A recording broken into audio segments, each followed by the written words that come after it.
Hi friends, welcome to honey Anu kitchen. ఇవాల్టి మన కిచెన్లో వంటింటి చిట్కాలను చూపించబోతున్నాను.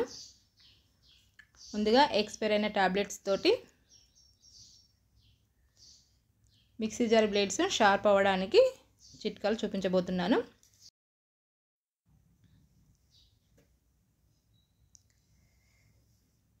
మిక్సీ జార్ బ్లేడ్స్ అనేది కొన్ని రోజులు వాడిన తర్వాత వాటి షార్ప్నెస్ అనేది పోతుంది కదా, తర్వాత లోపల డస్ట్ కూడా బాగా పేరుకొని పోతుంది.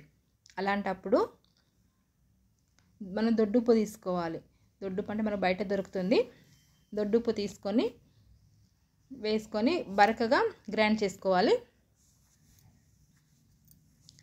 ఇలా బరకగా గ్రైండ్ చేసుకోవడం వల్ల లోపల డస్ట్ పేరుకపోయి ఉంటే అది కూడా పోతుంది, బ్లేడ్స్ అనేది షార్ప్గా అవుతుంది. తర్వాత ఎక్స్పైరీ అయిన ట్యాబ్లెట్స్ తోటి మనము ఎక్స్పైరీ అయిన ట్యాబ్లెట్స్ని పడేస్తుంటాం కదా, అలా పడేయకుండా వీటిని ఒక్కొక్కటి తీసుకొని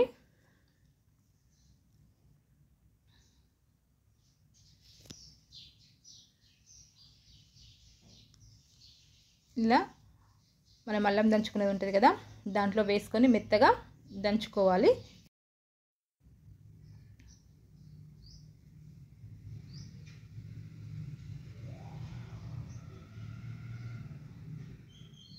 ఇలా మెత్తగా పౌడర్ లాగా చేసుకున్న తర్వాత వాటర్ తీసుకోవాలి. వాటర్ అనేది కొంచెం గోరువెచ్చని వాటర్ తీసుకోవాలి. కొంచెం గోరువెచ్చని వాటర్ అయితే ట్యాబ్లెట్స్ మొత్తం కరిగిపోతాయి కదా. ఇలా గోరువెచ్చని వాటర్ తీసుకొని మొత్తం కలుపుకోవాలి ఒకసారి. ఇలా మొత్తం కలుపుకున్న తర్వాత చల్లారాలి. పూర్తిగా వాటర్ అనేది చల్లారాలి. వేడిగా ఉన్నప్పుడు వాటర్ అనేది చెట్లకు పోయకూడదు. పూర్తిగా చల్లారిన తర్వాత మనం చెట్టు యొక్క మొదలు ఉంటుంది కదా, ఆ మొదట్లో కొన్ని కొన్ని పోసుకోవాలి. బాగా పోయనవసరం లేదు, కొద్దిగా పోసుకుంటే మనకు చెట్టుకు బలంగా ఉంటాయి, హెల్తీగా కూడా పెరుగుతాయి చెట్లు అనేది.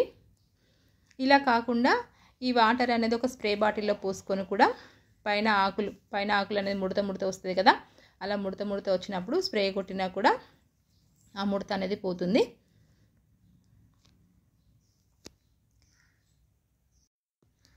ఈ వీడియో మీకు నచ్చినట్లయితే లైక్ చేయండి, షేర్ చేయండి. మరిన్ని ఇంట్రెస్టింగ్ వీడియోస్ కోసం మా ఛానల్ని సబ్స్క్రైబ్ చేసుకోవడం మర్చిపోకండి. Thank you for watching.